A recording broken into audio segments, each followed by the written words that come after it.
Welcome to another Storytime video. Thank you guys so much for showing the support on the last video, the first time I was ever hacked on Runescape. Hit 4.7k views, 212 likes, really awesome as it's just starting to bud on my channel.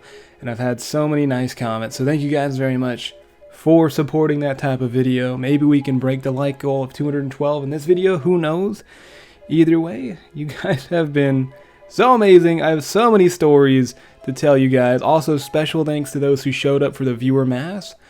Over 90 people in the CC at once became at Rev Caves. Now, there was around 80, and then we started getting BS, so it was probably a bunch of BSers who boosted it up to the top, but still, it was amazing just to have 90 people PK with me at once. Thank you guys for that. So, I bring you here today for the story of the first time I was ever scammed on RuneScape. Now, just like every story video, I'd love to hear how you guys got scammed, and you cannot tell me you've never been scammed in RuneScape. Maybe you tried to buy a set of Variks and they had a bronze plate skirt, or you're trying to buy some coal and they swapped it out with iron. You know, there's so many scamming videos that I've watched throughout the days, because those are really fun to watch. They make you messed up inside. You become a distorted, twisted person. But damn it if those videos aren't fun to watch. And I know not everyone fell for them, but some of you guys have. So feel free to tell me about those stories down below. Now, I did not get scammed in this way because I was such a noob that I didn't hardly even trade or merch. I just went out, tried to buy whatever I needed, came back. I actually got scammed through one of my friends, which is exactly how I got hacked the first time. So, dear God, I have horrible choice in friends, but I'm going to tell you guys the story of how I remember it.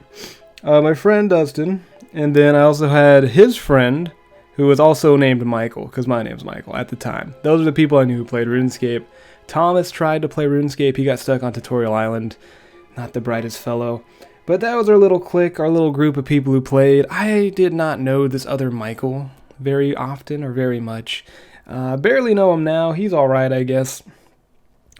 But Dustin introduced me to him, and we started playing RuneScape together, and we were all poor as hell.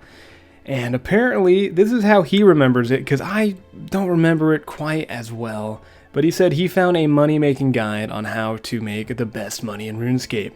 Flax to bowstring. Now, at this time, this shit was like sliced bread, bottled water. It was revolutionary, you know? If you look at it now, there's at least 500 money-making guides on YouTube that have the same, you know, do this, do that, you make this amount of money, and flax is in each one of them, but at this time, no one knew. We found this beautiful, rare gem of a video, and it said you made over 80 plus K an hour, and I'm like, damn!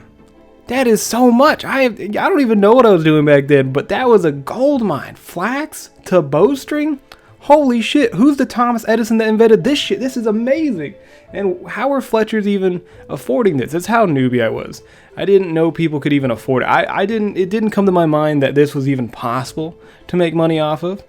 But I did it for an hour. I test drove it, you know, as the smart kid I was. I'm like, holy shit, dude, I just made 50k in an hour. And I picked my own shit. I don't even know. And I got all excited. So, we had this brainstorming theory as I was doing it with Dustin. But Michael, the other Michael, added me. And he's like, hey, how about you just pick the flags and then I'll make them into bowstring and then I'll sell them all and split it at the end of the night. Now, thinking about that, that's probably should have raised a red flag in my brain as he kept all of the flags and then distributed the money. So you never want that part of a deal in a contract. That is called the ass end of a deal. That is called the worst fucking contract. Trump wouldn't sign it. Hillary wouldn't sign it. I signed it. Signed the shit out of it. So for like 10 hours, you know, I stayed up past my curfew. I didn't give a shit. I was over there on my little laptop with my touchpad, just fucking getting carpal tunnel, picking all the flags, trading over to him. So he's getting XP. He gets everything in this fucking deal. And at the end of the night, I can't remember the correct value, but let's just say I was pretty good at math, okay? That's the only thing I was good at as a child. I knew to add. So I knew what I was getting from this. Okay, I had a calculator out. I knew how much flax I gave him. You can't pull one on me, motherfucker. I know how much I'm about to get up in this deal. He fucks me so hard on the deal. His ass is like, yeah, we made about 500K that night. Here's a 250K split. I'm like, nah, that's not, no. I just did all the clicking up in this bitch. There's no way you are taking all of the money that we made and getting like a 70% split. He goes, what are you talking about? That's all we got. Boy, I gave you like 10K flags. That was at least $1 million we made tonight. And you're giving me 250K. Dude. Scammed by your friend's friend. Seriously. As a child, I was just so dumb. Anyone could have taken advantage of me. But that little conflict didn't stop there. That is pretty much the basis of why we hate each other till this day. We still argue. He makes fun of me a lot. I went to my friend's wedding, you know what I mean?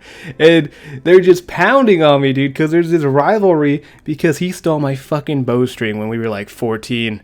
Piece of shit. And the funny part is, I'm the one who got scammed, and then I'm the one who gets made fun of later, dude. It doesn't even follow along. You think it's like that mentality where you go into the wild and you be really racist to people you kill. It's like, not only did you kill them, you got their loot, now you're a piece of shit.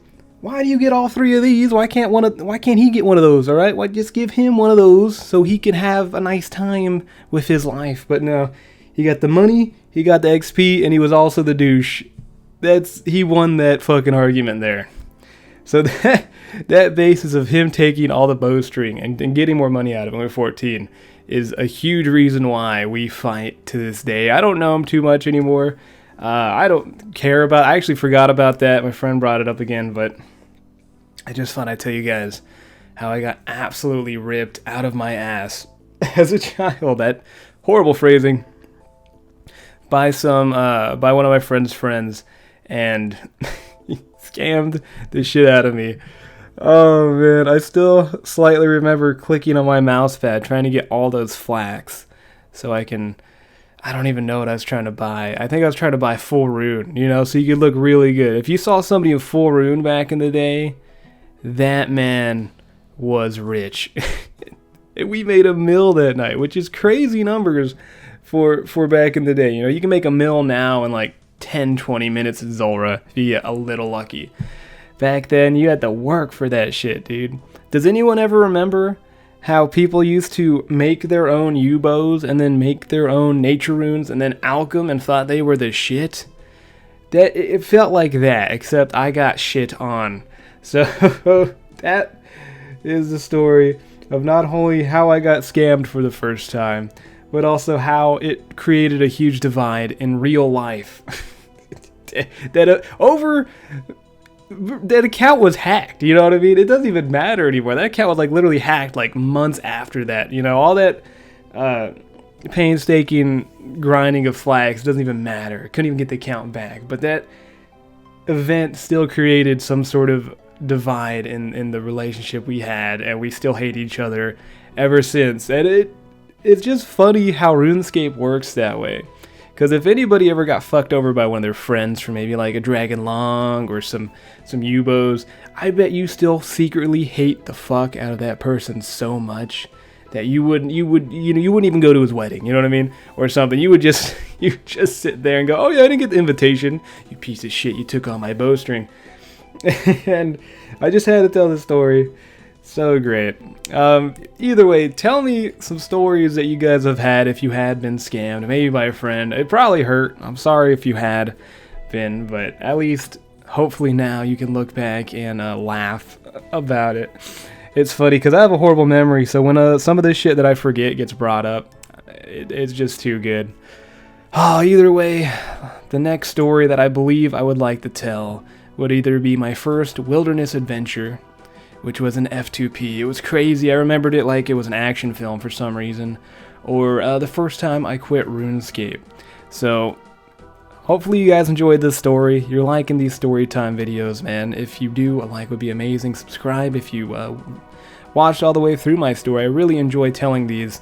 You kind of get to take your time and tell a little bit of your life that that changed you into the demented person you are today, and all that good stuff. And if you have any other ideas on stories I should tell, I have a list at the moment. Feel free to add them on. I might not have the exact story that you want to listen to, but maybe I do. And I'll be looking forward to reading everybody's scam stories down below in the comments. Oh, man. Also, sorry.